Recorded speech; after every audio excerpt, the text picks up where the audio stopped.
क्या इनके जो बेसिक के अधिकारी हैं वो अनपढ़ हैं? जी बिल्कुल। वो अनपढ़ हैं अभी और लोग भी आ रहे हैं। तो वहाँ आश्वासन क्या क्या दिया गया, मतलब क्या ऐसा कहा है, गया हम लोगों के जो डीजी हैं विजय 15 दिन किरण का समय मांगे हैं। आनंद वो थे, और जो है शिक्षा मंत्री।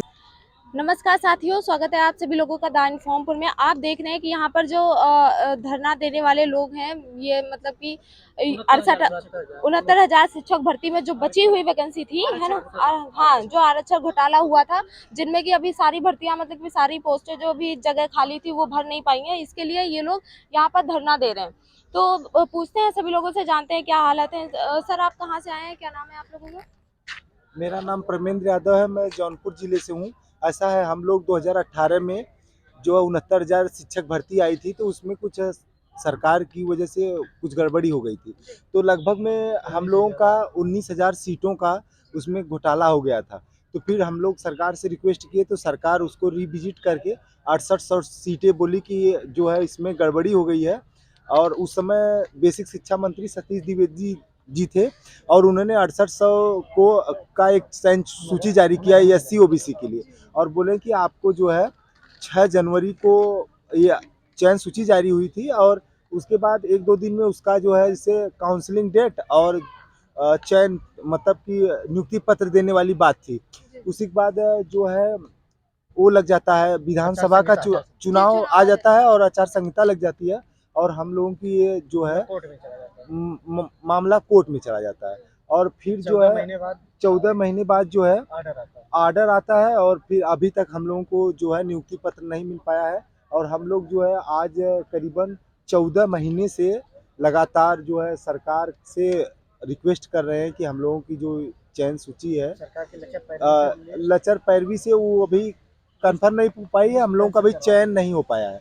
इसलिए आज हम लोग गए थे, बेसिक शिक्षा मंत्री जो है संदीप सिंह के आवास का घेराव किए थे। अभी आप लोग गए थे? हाँ जी, लगभग में हमारी जो यहाँ 3 से 3,500 से 4,000 की भीड़ थी हम लोगों की। अच्छा, आप लोग इस धरना स्थल पर कब से मतलब धरना दे रहे हैं? लगभग 3 साल से हम लोग हैं। हाँ जी, यहाँ पे?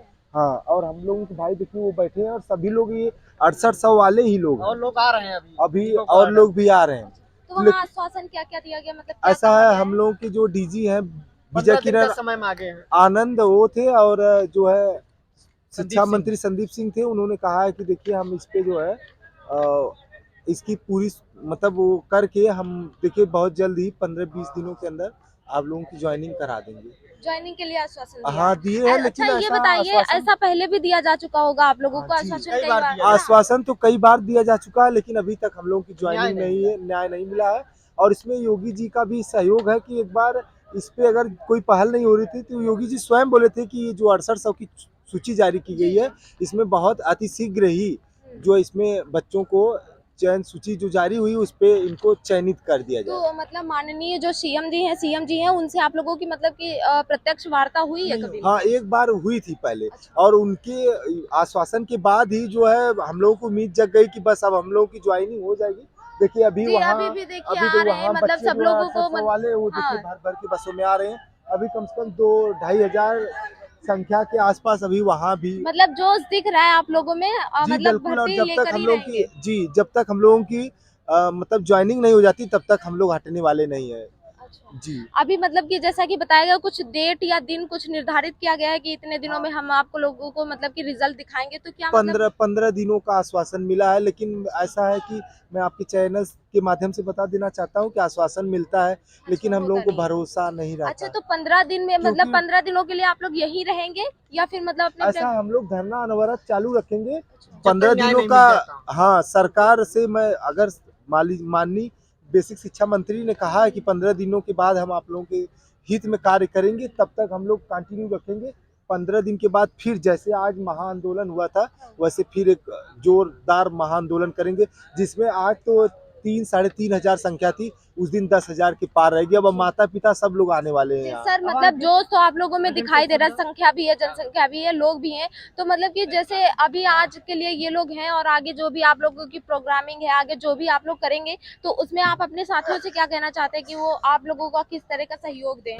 ऐसा हमारे साथी लगातार धर्मन्य में रहे हैं और रहेंगे भी, क्योंकि अब ऐसा है कि सरकार भी जान चुकी है कि ये बच्चे बिना नियुक्ति पत्र लिए जाने वाले नहीं हैं। लेकिन वो थोड़ा-सा अब उनकी क्या प्रॉब्लम है, क्यों नहीं कर पा रहे हैं, कैसे क्या करते हैं, लेकिन आज माननीय शिक्षा मंत्री ने कहा है तो हम लोगों को उम्मीद जगी कि भाई वो शीर्ष नेतृत्व में है और हम लोगों के बड़े हैं, तो एक बार 15 दिन का मौका ज़रूर देना चाहिए और फिर इंतज़ार हम लोग कर रहे हैं।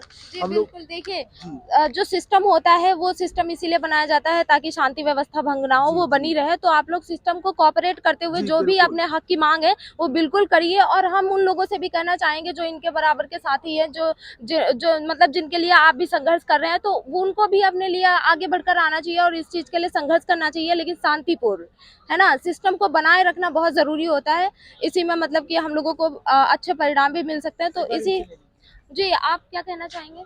मैडम देखिए, पहली बात तो हम लोग कोई उग्र स्वभाव के नहीं हैं, हम लोग शिक्षक हैं जी बिल्कुल। और ये हमारा जो है संवैधानिक अधिकार छीना गया है, तो हम इसको संवैधानिक तरीके से ही लेंगे।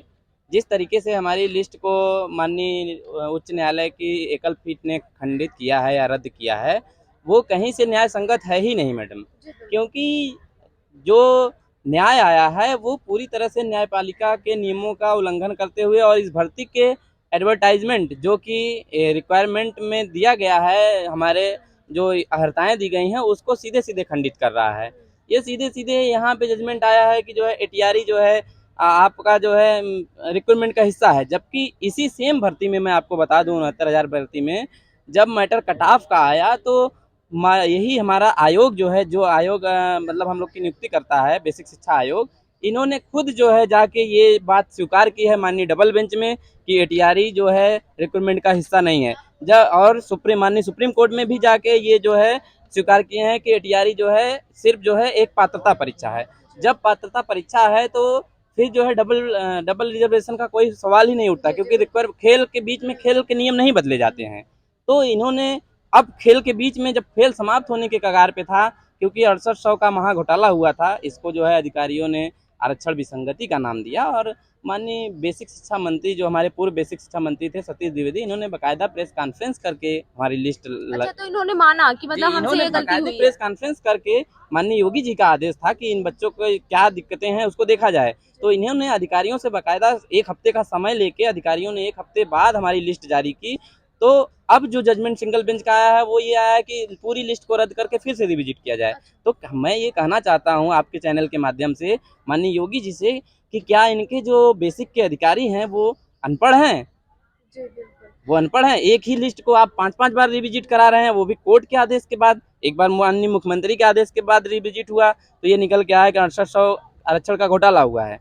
वो लिस्ट बन के आती है पूरी तरीके से 5 जनवरी को, फिर इस लिस्ट को नियुक्ति में तब्दील करने के बजाय अधिकारी इस लिस्ट को फंसा देते हैं सिंगल बेंच में, और सेम अपने ही नियम के विरुद्ध जो है ये जो है जजमेंट आया है और इसका कहीं ना कहीं हमारा अधिकार का हनन हो रहा है। तो हम लोग जो है शांत नहीं बैठेंगे और अपने उन भाइयों बहनों से भी निवेदन करेंगे जो घरों पे बैठे हैं वो अपने हक अधिकार को जानें और यहाँ इको गार्डन में आके जो है हम लोग का सहयोग करें।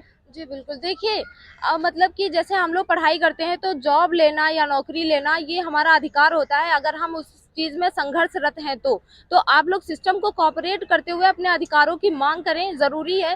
क्योंकि ऐसा है ना कि जैसे एक एलिजिबिलिटी की एक एज लिमिट भी होती है ना। अगर आप लोग बैठे रहेंगे, जैसा कि बताया जा रहा है कि 3 साल से आप लोग वेट कर रहे हैं ना, तो जो लोग मान लीजिए जिन लोगों की एज जो है 35 ईयर लास्ट होता है, तो 31-32 के हो रहे होंगे, है ना, उनकी जो है रिटायरमेंट की एज चली जाएगी या फिर एग्जाम देने की चली जाएगी, है ना, तो वो लोग रह जाएंगे किसी ना किसी तरह से। तो आप लोग जो है अपने प्रयासों में लगे रहें और शांतिपूर्ण तरीके से अपने प्रयास को सफल बनाने की कोशिश करें। धन्यवाद। इसी के साथ